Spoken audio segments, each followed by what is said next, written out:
நாமத்திலே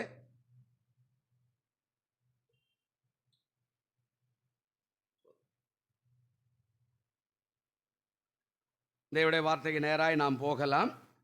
இன்றைக்கு 20வது நாள்.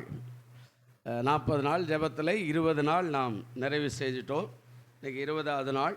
ஆண்டவருடைய நாமத்துக்கு மகிமையுண்டாகட்டும். தலைப்பு பின்னிட்டு திரும்ப வேண்டாம். பின்னிட்டு திரும்ப வேண்டாம். பின்னிட்டு திரும்ப வேண்டாம். 1 தீமோத்தேயு 5ஆம் அதிகாரம்.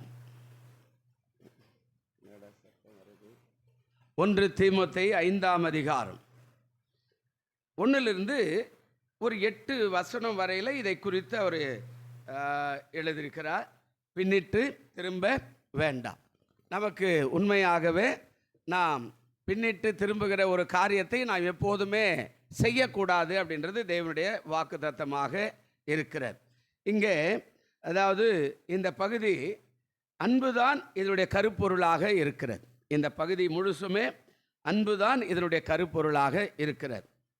அதாவது மற்றவர்களோடு கூட நாம் வாழ சில விதிமுறைகள் என்று கூட சொல்லப்படுகிறது. மற்றவர்களோடு கூட நாம் வாழ்வதற்கு சில விதிமுறைகள். நம்ம எல்லாவற்றிலும் தனித்துவமாக இருக்க முடியாது. சில நேரத்தில் எல்லாவற்றிலும் நான் ஒருவேளை பெரிய காரியங்களெல்லாம் செய்திட முடியாது. எல்லாவற்றிலும் நானே பார்த்துக்குவேன் அப்படின்னெல்லாம் சொல்ல முடியாது. ஆனால் இங்கே சொல்கிறாரு, அன்பு தான் இதனுடைய கருப்பொருளாக இந்த அதிகாரங்கள், இந்த புத்தகம் எழுதப்பட்டிருக்கிறது. அன்பு இல்லையானாலும் ஒன்றையுமே நாம் சாதிக்க முடியாது என்பது தான் தேவனுடைய சித்தமாக இருக்கிறது. அப்போது ஆண்டவர் சொல்கிறாரு, மற்றவர்களோடு இந்த உலகத்தில் வாழும்போது, பாவமான மக்கள் மத்தியில் வாழும்போது, பாவமான மக்கள் மத்தியில் ஜீவிக்கும்போது, வாழ்க்கை நடத்தும் போது நம்முடைய வாழ்க்கை அந்த ஆசீர்வாதத்துக்கு ஏற்றாற் போல இருக்க வேண்டும் என்று தேவன் விரும்புகிறார். அதுதான் இங்கே 8வது வசனம் வரையில், இந்த 5ல் 8வது வசனம் வரையில் அவர் போட்டிருக்கிறார். கர்த்தருடைய நாமத்துக்கு ஸ்தோத்திரம். இதில் ஒரு 6-7 காரியத்தை நான் வேகமாக சொல்லிடுறேன். முதலாவது காரியம், அதாவது உபதேசம் ரொம்ப ரொம்ப அவசியம். உபதேசம் இல்லாமல் யாருமே அதாவது மாற மாட்டாங்க. அதுதான் இங்கே சொல்கிறார், முதிர் வயது உள்ளவர்களை கடிந்து கொள்ளாமலும் அவனை அதாவது தகப்பனை போலவும் பாலிய புருஷரை சகோதரை போலவும் என்ன செய்யுங்க, பாவித்து பேசுங்க. அதாவது உபதேசம் அவசியம். ஒருவன் தப்பு பண்ணுறான்னா அவனுக்கு உபதேசம் பண்ணணும். அவன் அதை கேட்டான்னா மாறிடுவான். அவன் கேட்க மாட்டேன், நான் பிடிச்சி தான் முயலுக்கு 3 கால் அப்படின்னா மாற மாட்டான் எப்போதுமே. அதனால தான் பைபிளில் நிறைய இடத்துல சொல்லும்போது, அதாவது ஒட்டக சிவிங்கி தன் புள்ளியை மாற்றக்கூடுமானால் பாவம் செய்கிற இஸ்ரவேலர் மாறுவார்கள். அப்போது முதல் காரியம் இந்த அதிகாரத்தில் சொல்லப்பட்டது, உபதேசம் கட்டாயம் கேட்கணும். உபதேசம், பெரியவங்களுடைய உபதேசம், ஊழியக்காரருடைய உபதேசம், ஒருவேளை கணவனுடைய உபதேசம், மனைவியுடைய உபதேசம், பெற்றோருடைய உபதேசம், இல்லை நம்ம சமுதாயத்தில் அல்லது நம்ம குடும்பத்தில் பெரியவராக இருக்கிறாங்க பாருங்கள், வயது முதிர்ந்தவர்கள், அவருடைய உபதேசம், அதெல்லாம் அனுபவத்தில் வருகிற ஒரு காரியம். அதை தான் நீங்கள் பவுல் எழுதுகிறார். அதாவது உபதேசம் கேட்பவர்கள். இதுக்கு நிறைய வசனம் இருக்குது, நேரம் இருக்காது 10 நிமிஷம் பேசணுன்னா. அது எல்லாத்தையும் கடைசியில் சொல்கிறேன். 2வது, சபை தலைவராய் அல்லது சபை லீடராய், சபை நடத்தக்கூடிய வாய்ப்பா அல்லது சபையில் மூப்பராக, சபையில் பெரியவராக எல்லாவற்றையும் அதாவது சரிப்படுத்துவர்களாக இருக்கணும். அப்படின்னா என்ன சொல்ல வர்றார் அப்படின்னா, சபை தலைவராய் வருவதற்கு இந்த உபதேசம் எப்படி வழிவகுதான். என்ன சொல்கிறார், முதிர் வயது உள்ள ஸ்திரீகளை தாய்களை போலவும் பாலிய ஸ்திரீகளை எல்லா கற்புடன் சகோதரிகளை போலவும் பாவித்து என்ன செய்யும், புத்தி சொல். அதாவது முதிர் வயதுனா வயசானவங்க, அவங்கள அவர் சொல்கிறாரு தாய்களை போல, சபையில் வந்தால் எல்லா வயதானவங்களும் தாய்களை போல பாவிக்கணும். கீழே சொல்கிறாரு, அதாவது பாலிய ஸ்திரீகளை எல்லா கற்புடன், பாலிய ஸ்திரீகள் கல்யாணம் ஆனவங்க, ஒரு மீடியேட்டராக ஒரு 40 வயசுக்குள்ள, இல்லை கல்யாணம் ஆகாதவங்க. அப்போ என்ன சொல்ல வர்றாரு, பாலிய ஸ்திரீகளை எல்லா கற்புடன் சகோதரிகளைப் போல பாவித்து புத்தி சொல்லு. இன்றைக்கி சபையில் நிறைய பிரச்சனைகளே இந்த பெண்கள், இந்த ஆண்கள் ஒன்றிணைந்து பேசும்போது ஒரு சகோதரியாய் ஒரு சகோதரனாய் பேசாமல் ஏதோ ஒரு காரியத்தை பேசுறதுனால தான் நிறைய பிரச்சனையே உருவாகிறது. அதாங்க சொல்கிறார். அந்த உபதேசம் எப்படி ஒரு தலைவனாய் வருவதற்கு, அல்லது ஒரு மூப்பனாய் வருவதற்கு, அல்லது ஒரு முக்கியமான சபையில் அங்கத்தினராக இருந்து எல்லாரையும் வழி நடத்துவதற்கு, புத்தி சொல்லுவதற்கு எப்படி இருக்கணுமா, இந்த காரியம் ரொம்ப ரொம்ப அவசியம். மூணாவது அவர் சொல்கிறாரு, அதாவது உத்தம விதவைகளாகிய விதவைகளை என்ன பண்ணணுமா, கனம் பண்ணணும். ரொம்ப அவசியம். பின்னிட்டு திரும்பாத வாழ்க்கையில் ரொம்ப அவசியம். நிறைய பேர் என்ன பண்ணுறாங்க, அதாவது பின்னிட்டு திரும்புகிறான். என்னையா வாழ்க்கை இது, இதெல்லாம் ஒரு வாழ்க்கையா அப்போப்பா. அப்போ ஆண்டவர் சொல்கிறாரு, அதாவது அந்த இதில் இன்னொரு காரியம் கூட சொல்கிறாரு. என்ன சொல்கிறாரு அப்படின்னா, சபையில் உள்ள ஏழைகள் என்று அங்கே சொல்லப்படும் இன்னொரு வேதத்தில். இங்கே சபையில் உள்ள விதவைகள் அப்படின்னு சொல்கிறார். அதாவது அவங்களை எப்படி பண்ணணுமா, விதவைகளை எப்போதுமே என்ன பண்ணுங்க, கனம் பண்ணுங்க. எந்த விதவை, முதிர் வயதுள்ள விதவை, இவங்களை எப்போதுமே கனம் பண்ணுங்க அப்படின்னு நம்ம கற்றுக் கொடுக்குறார். அடுத்த காரியம் அங்கே சொல்கிறாரு, பிள்ளைகளும் பேர பிள்ளைகளும். 4வது வசனத்தில் அவர் பேசுகிறாரு, விதவியானவளுக்கு பிள்ளைகளாவது பேர பேத்திகளாவது இருந்தால் இவர்கள் முதலாவது தங்கள் சொந்த குடும்பத்தை தேவபக்தியாய் விசாரித்து பெற்றார் செய்த நன்மைகளுக்கு பதில் நன்மைகளை செய்ய கற்றுக்கொள்ள கடவர்கள். அது நன்மையும் தேவனுக்கு முன்பாக எப்படி இருக்குதா. அப்போது மற்றவர்களோடு சேர்ந்து வாழணும் அப்படின்னா நம்ம குடும்பத்தை ரொம்ப அவசியமாக தான் சொல்கிறாரு. பிள்ளைகளும் பேர பிள்ளைகளும் வளர வளர உபதேசம் அவசியம். நம்ம உபதேசம் பண்ணாமல் வேற்றுமான காரியத்தை பேசும்போது அது அப்படியே பழித்து விடும். ஆமாம், நம்ம யாரையாவது குற்றமாக பேசுகிறோன்னா நம்ம பிள்ளைகளை பக்கத்தில் வச்சுக்கூடாது. உங்களை கட்டாயம் வெளியில் அனுப்பிச்சிட்டு தான் நம்ம பேசணும். அது மறைபொருளாக இருக்கும். அவங்கள வச்சுக்கிட்டு பேசும்போது அது நாளைக்கு நம்ம போட்ட விதையாக அது முளைத்து அது அப்படியே பேச ஆரம்பிச்சிடும் எப்போவுமே எல்லா காரியமும்.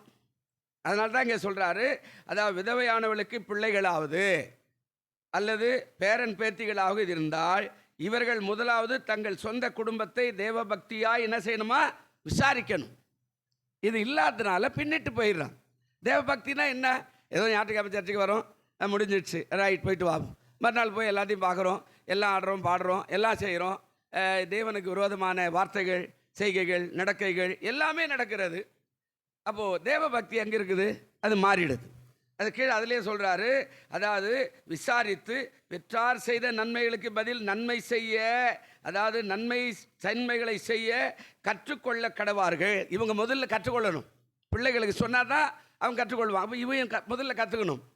கீழே சொல்கிறாரு, அதாவது அது நன்மையும் தேவனுக்கு முன்பாக எப்படி இருக்குதா, பிரியமாய்.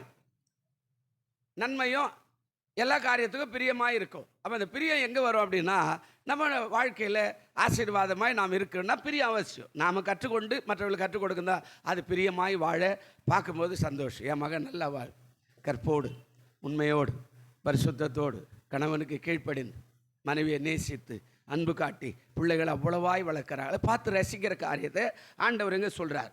அடுத்த காரியம் அதில் சொல்கிறார், தேவ பக்தியாய் நடக்கணும். அதே வசனத்தில் சொல்கிறார், தேவ பக்தியாய் என்ன செய்யணும், நடக்கணும். எப்படி கீழே மறுபடியும் அந்த விதவைகளை குறித்து பேசுகிறார் பாருங்கள். உத்தம விதவையாக இருந்து தனிமையாக இருக்கிறவள் தேவனிடத்தில் நம்பிக்கையுள்ளவளாய் இரவும் பகலும் வேண்டுதல்களிலும் ஜெபங்களிலும் என்ன செய்யணுமா, நிலைத்து இருக்கணும். இப்போ இங்கே அடுத்த விதவையை குறித்து பேசுகிறார். இப்போ நிறைய சம்பவங்கள் அதான் இதில் தான் நம்ம விழுந்துடுறோம், பின்னிட்டு போயிடும். நம்ம தேடுறது கிடைக்கல அப்படின்னா அது உடனே இயேசு வேண்டாம் சபை வேண்டாம் அப்படின்னு பின்னிட்டு ஒதுக்கிடும். நம்ம நினைக்கிறது, யாக்கோவை எடுத்துக்கிட்டிங்கன்னா அவன் ஒரு மனைவியை ஒரு பொண்ணை லவ் பண்ணான். அதுக்காக 7 வருஷம் நான் ஆடு மேய்க்கிறேன் இவனே போய் ஒத்துக்கிட்டான். அவன் கேட்க கூட இல்லை, உனக்கு என்ன சம்பளம் வேணால் எனக்கு இவ்வளோ கூட 2 ஆட்டுக்குட்டி கூட 2 ஆடை கூட வருஷத்துக்கு 2 போதும் நான் பார்த்துக்கிறேன் அப்படின்னு சொல்லியிருக்கலாம். நான் அந்த பெண்ணு மேலே வச்சுக்கிற பிரியத்துக்கு நான் 7 வருஷம் ஆடு மேய்க்கிறேன். கல்யாணம் ஆகும்போது அவ்விடத்து சமுதாயம்னா நம்ம ஊரில் இருக்கிற சமுதாயம் தான். அதாவது பெரிய பொண்ணு இருந்தால் அதுதான் முதல்ல கல்யாணம், சின்ன பொண்ணை கல்யாணம் பண்ண மாட்டான். அவன் மாற்றி வச்சுட்டான். அப்போ நம்ம மாதிரியெல்லாம் லைட்டெல்லாம் போட்டு பெருசாக ஆடி பாடி, ஆமாம் முதல்ல இவர்களை போய் முகத்தெல்லாம் பார்த்து நீ அழகாக்கிற நீ அப்படி இருக்கிற அப்படியெல்லாம் சொல்ல முடியாது. அந்த காலத்தில் வெளிச்சமே கிடையாதுல்ல. அது எங்கள் கிராமத்தில் கூட எனக்கு ஞாபகம் இருக்குது, 1-2 வயசில் இருக்கும்போதெல்லாம் ஒரே கும்மு இருட்டு தான். ஆமாம், பொண்ணை உள்ளே தள்ளி இருக்கிற அந்த காடை விளக்கு அனுப்பிச்சி விட்ருவாங்க, அவ்வளோதான். 4 பாட்டிமாரங்க உள்ளே போகும்போது அந்த லைட்டு கொஞ்சம் நிமிடம்னா போய் அந்த பொண்ணை விட்டு லைட் ஆஃப் பண்ணிட்டு வந்துடுவாங்க. தீப்பெட்டி கூட இருக்காதாங்க. இப்போ இவங்க 2 பேரும் தான் ஆடி பாடி பிடிச்சிக்கிறதோ கட்டிக்கிறதோ ஏதாவது பண்ணணுமே தவிர வேறு மூஞ்செல்லாம் பார்க்க முடியாது. இது அந்த காலத்தில் அப்படி தான் இருந்தது. அதை தாங்க சொல்கிறான். நீ என்ன காலையில் வந்து பார்த்தா நான் கேட்ட பொண்ணு இல்லையே அப்படின்னா, ஆமாப்பா இவிடத்த வழக்கம் பெரிய பொண்ணு கல்யாணம் ஆகணும், அதுக்கப்புறம் தான் சின்ன பொண்ணு, ஒருவேளை அவளுக்கு 7 வருஷம் பண்ணி இவளுக்கும் ஒரு 7 வருஷம் அவர் உனக்கே நான் கொடுத்துறேன் 2 பேரும் அப்படின்னு சொன்னேன். அப்போது என்ன சொல்கிறாரு, தேவபக்தியாக நடக்கணும். தேவபக்தி மாறிடுச்சுன்னா நடக்கிறது ரொம்ப கஷ்டம். அதில் அவன் பின்னிட்டான். என்னையா உன்னை நம்பி வந்து ஏமாற்றிட்டேன், மறுபடியும் 7 வருஷம் ஆடு மேய்க்கிறான். அந்த பொண்ணுக்காகவே, ஒரு பொண்ணுக்காக 14 வருஷம் ஆடு மேய்த்தான். யோசிச்சு பாருங்க.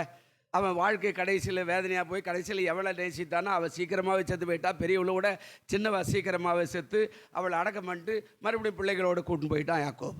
நல்லா கவனிச்சு பாருங்கள். 6வது, அதாவது கிறிஸ்துவ விசுவாசிகள் என்ன சொல்கிறாருங்க, அதாவது கிறிஸ்துவ விசுவாசி. இந்த 5வது வசனத்தில் அவர் பேசும்போது என்ன பேசுகிறாருன்னா, உத்தமதவையாக இருந்து தனிமையாக இருக்கிறவள் தேவனிடத்தில் நம்பிக்கை உள்ளவளாக இரவும் பகலும் வேண்டுதல்களும் ஜெபங்களிலும். கிறிஸ்துவ விசுவாசினா கண்டிப்பாக விதவையாக இருந்தால் ஜெபிக்கிற அவசியம். வேதம் வாசிக்கணும், பரிசுத்தமாக இருக்கணும். அடுத்த காரியம் பாருங்கள், 6வது வசனம் சொல்கிறாரு, சுகபோகமாய் வாழுகிறவள் உயிரோடு கூட. எதுக்கு இது பேசினாருன்னு கூட எனக்கு சரியாக தெரியல. ஆனால் அந்த பட்டியலில் வருது. எல்லாரும் மத்தியில் வாழும்போது நாம் மட்டுமே வாழணும் அப்படி இல்லாமல் 4 பேரையும் நம்முடைய உறவினர்களையும் அன்போடு நேசித்து அவர்களையோடு கூட வாழும்போது தான் வாழ்க்கை இனிமையாக இருக்குமே தவிர, சுகபோகமாக நான் சாப்பிட்டேன், நான் சம்பாரித்தேன், நான் பண்ணேன், நான் முடிச்சிட்டேன், நீ வந்தால் வர கட்டி போகும், உனக்கு நான் ஏன் கொடுக்கணும், எனக்கு நீ ஏன் கொடுக்கணும், நீ யார் எனக்கு, நான் யார், இப்படியெல்லாம் நான் பேசும்போது எல்லாமே மாற்றப்படுகிறதாய் மாறிடும். அதுதான் அங்கே சொல்கிறார். சுகபோகமாய் வாழ்ந்தவள் உயிரோடு செத்தவள்னா, இதுக்கு ஒரு வசனம் பழைய ஏற்பாட்டில் சொல்கிறாரு, உயிரோடு செத்தவள் இல்லை. அதாவது சுகபோகமாய் வாழ்கிறவள் உயிரோடு செத்தவனா, சுகபோகமாய் வாழ்கிறவள் உலகம் அறியாதவளாக, உலகம் தெரியாதவளாக, அதாவது உறவுகளை சேர்க்காதவளாக அங்கே இருக்கிறான்னு இன்னொரு வேதத்தில் சொல்கிறார். அது நீண்ட பிரசங்கம் மாறி போகுது. அப்போது சுகபோகமாக என்ன, யாரை பற்றியுமே கவலைப்படாத வாழ்கிற ஒரு காரியம். 7வது வசனத்தில் அந்த காரியத்தை அவர் சொல்கிறார். அவர்கள் குற்றம் சாட்டப்படாதவர்களாக இருக்கும்படி இவைகளை என்ன செய்ய, உபதேசம், கட்டளை. பெரியவங்க கண்டிப்பாக சொல்லணும். இந்த காலத்தில் ஒரு வீட்டில் ஒரு பெருசை கையில் வச்சுட்டே இருப்பாங்க, ஒரு ஆயா தாத்தா. ஆமாம், ஒரு ஆம்பளை பையன் வீட்டுக்காக வர முடியாது, அது தினமேலே தான் உட்காந்துருக்கும் அந்த பாட்டி. ஆமாம், அப்படியே வந்து போனேன்னா அவனு கூட, நீ ஏன் என் வீட்டு பக்கத்தில் வரேன்னு ஒரு தொடப்பத்தை கையில் வச்சுன்னு இருக்கும் அந்த அம்மா. ஒரு ஆம்பளை பையன் கூட வர முடியாது. இல்லை பாட்டி நான் சும்மா இப்படி வந்தேன், சரி போனவன் போக வேண்டியது, திருப்பி நடக்கிற, அவ்வளோதான் எடுத்துருவாங்க அந்த தொடப்பத்தை. அப்போ அந்த பக்கமே வரமாட்டேன், அந்த வீட்டில் போனால் பெருசு ஒன்றுக்கு இதுப்பான். ஆனால் இப்போல்லாம் நம்ம பெருசெல்லாம் சேர்க்கறதில்ல, நம்மளே ராஜாத்தி தான். இல்லை இல்லையா, சரி பரவாயில்ல, நல்லா இருக்கிற, நல்லா வாழ்ந்து அவங்க முன்னேறினா அதுவே பெரிய பாக்கியம் தான், அதில் ஒன்றும் தப்பே இல்லை. ஆமாம், அந்த காலத்தில் இந்த பெருசு ஒன்று இருக்கணும். அதுக்கு குழந்தைக்கு உடம்பு சரியில்லை, அதுக்கு என்ன கொடுக்கணும், என்ன மாதிரி பண்ணணும், அந்த உரம் ஊற்றுறது, அந்த இதெல்லாம் பிடிச்சிக்கிறது, 8வது மாதத்தில் பண்ணுற காரியம் எல்லாத்தையும் எடுப்பாங்க. அதை உருகி எடுத்து தண்ணி ஊற்றுறது, அந்த 2 காலையும் பிடிச்சிக்கிட்டு குழந்தைய மேலே தூக்கி ஊற்றுவாங்க. ஆமாம், தேய்ப்பாங்க, அந்த குழந்தை அதுலேயே ஆரோக்கியமாகிடும். நம்மளாம் இப்போல்லாம் யாரையும் தேய்க்க விடுறதுல ஒன்றும் இல்லை, பரவாயில்ல, வெறும் நம்மளும் வளர்த்துக்கிறோம், கர்த்தருக்கு சோதரம். இதுதான் இங்கே சொல்கிறாரு உபதேசம். கடைசியாக முடிக்கும் போது 8வது வசனத்தில் சொல்கிறாரு, ஒருவன் தன் சொந்த ஜனங்களை, அழகாக பேசுகிறாருங்க, விசேஷமாக தன் வீட்டாரை விசாரியாமல் போனால் அவன் விசுவாசத்தை மறுதளித்தவனோ அவ்விசுவாசிலும் கெட்டவனுமாக இருக்கிறான். அதான் பின்னிட்டு போகாத, அதான் கடைசியில் முடிக்கிறார். எப்படி பின்னிட்டு போகிறாங்க, சொந்த குடும்பம்னா, உனக்கு ஒரு மனைவி வந்துடுச்சு, ஒரு புருஷன் வந்துட்டார், இவங்க தான் காலகாலமோ 40 வருஷமோ 60 வருஷமோ 80 வருஷமோ 100 வருஷமோ எத்தனை வருஷம் வாழ்ந்தாலும் இவங்க 2 பேர் தான். அப்போ அவர் சொல்கிறாரு, அதை விசாரிக்காமல் தன் வீட்டாரையும் விசாரியாமல் போனால் அவன் விசுவாசத்தை எப்படி செய்கிறான்னா மறுதளித்தவன். எப்படி, தேவன் உருவாக்கின குடும்பத்தை இவன் சரியாக விசாரிக்கல. மனிதன் தனிமையாக இருப்பது நல்லதல்ல, ஏற்ற துணையை உண்டாக்குவேன், அதான் பிரமாணம். அந்த பிரமாணத்தை இவன் உடைக்கிறான். அதெல்லாம் வேணாங்க, நான் உனக்கு எதுக்கு சம்பாதிக்கணும் போடி, அவன் சொல்கிறான், நான் உனக்கு எதுக்கு வேலை செய்யணும் போயா. பிரமாணத்தை மீறி நடக்கும்போது தான் இங்கே சொல்கிறாரு, அவன் விசுவாசத்தை மறுதளித்தவனோ அவ்விசுவாசில் எப்படி ஆயிடுறான். அவனே நல்லா வாழறான், இவன் அதெல்லாம் செய்ய மாட்டேன்றான். மனைவி புலம்புது, இந்த ஆள் போனால் திமிரி எங்கே வராருன்னு தெரில, ஆமாம் இவர் என்ன பண்ணுறாருன்னு தெரில, எனக்கு சோறே போட மாட்டேன்றா, பிள்ளைகளுக்கு கவனிக்க மாட்டேன்றா, பள்ளிக்கூடத்துக்கு கூட்டின்னு போக மாட்டேன்றாரு, இன்னும் ரேஷன் கடைக்கு போக மாட்டேன்றாரு, எதுவும் போக மாட்டேறா, நீ போன்னு என்னை உயிர் வாங்குறாரு. அப்படின்னா என்ன அர்த்தம், அவன் கெட்டவனோ, அதாவது மறுதளிக்கிறவனாக இருக்கிறான். அதனால தான் சொன்னார், பின்னிட்டு திரும்ப வேண்டாம். தலைப்பா தான், பின்னிட்டு திரும்ப வேண்டாம். நீ எப்போ குடும்பத்தை கவனிக்கலையோ அப்பயே நீ வந்து கெட்டவனாயிடுற. இதை அது சொல்லும்போது சொல்ற மறுதளி அவ்விசுவாசி கூட அதை செய்யாத ஒரு காரியத்தை நீ விசுவாசி செஞ்சிடுற. விசுவாசினா பிள்ளைகள் எல்லாம் கற்போடு இருக்கணும், பார்க்க வேண்டிய நேரத்தில் பார்க்கணும், சாப்பிட வேண்டிய நேரத்தில் சாப்பிடணும், கொடுக்க வேண்டிய நேரத்தில் கொடுக்கணும், ஆலயத்துக்கு வர வேண்டிய நேரத்தில் வரணும், வேதம் வாசிக்கிற நேரம், ஜெபிக்கிற தனித்தனியாக வச்சுருக்கணும். அப்போது அந்த குடும்பத்தை எப்படி விசாரிக்கிறது, பிள்ளைகளை எப்படி விசாரிக்கிறது? 5 பிள்ளைகள் இருக்குது, 3 பிள்ளைகள்னா 3மே ஒரே மாதிரி இருக்காது. நம்ம கையில் இருக்கிற 5 விரலும் ஒரே மாதிரி இல்லை, அது குட்டியாகுது நட்டையாக இருக்குது. அதே மாதிரி 3 பிள்ளை இருக்குதுன்னா 3 ஒரே மாதிரி இருக்க மாட்டான். சாந்தமாக அம்மா சொல்லிட்டாங்க, அப்பா திட்டாங்க, போய் திரும்பி வர மாட்டான். உடனே ஒருத்தன் மறைப்பான், ஒருத்தர் சொல்லுவான் எதுவுமே கேட்காத மாதிரி இந்த காதில் வாங்கி அந்த காதில் விட்டு போயினே இருப்பான். இன்னொருத்தன் பாவப்பட்டு அம்மா சொல்லிட்டாங்களேன்னு வருவான். அப்போ எல்லாரையும் அனுசரித்து பேசக்கூடிய ஒரு மனுஷன் தன் குடும்பத்தை விசாரித்தா அவன் எந்த காலத்திலும் கீழே விழாதபடி உயர்ந்து நிற்கிறவனாக இருக்கிறான். அதான் இந்த லெந்து நாளில் பின்னிட்டு திரும்ப வேண்டாம். சரியாக விசாரிச்சனா உன் வாழ்க்கை ஆசீர்வாதமாக இருக்கும். கண்களை மூடுவோம், எழுந்திருப்போம். நல்ல பிதாவே, இந்த மாலை பொழுதுக்காய் நன்றி. இந்த 20வது நாளில் ஆண்டவரை பின்னிட்டு திரும்பாத என்ற குடும்ப வாழ்க்கை குறித்து ஆண்டவரை வெளிப்படுத்தினருக்காய் சோத்திரம். ஆசீர்வதியும். அவர்கள் அப்படியே வாழ்ந்து சுகித்திருந்து கர்த்தருக்கு சாட்சியாக இருக்க உதவி செய்யும். இயேசு கிறிஸ்துவின் நாமத்தில் வேண்டிக் கொள்ளுகிறோம் எங்கள் ஜீவனுள்ள நல்ல பரலோக பிதாவே. என் ஆத்துமாவே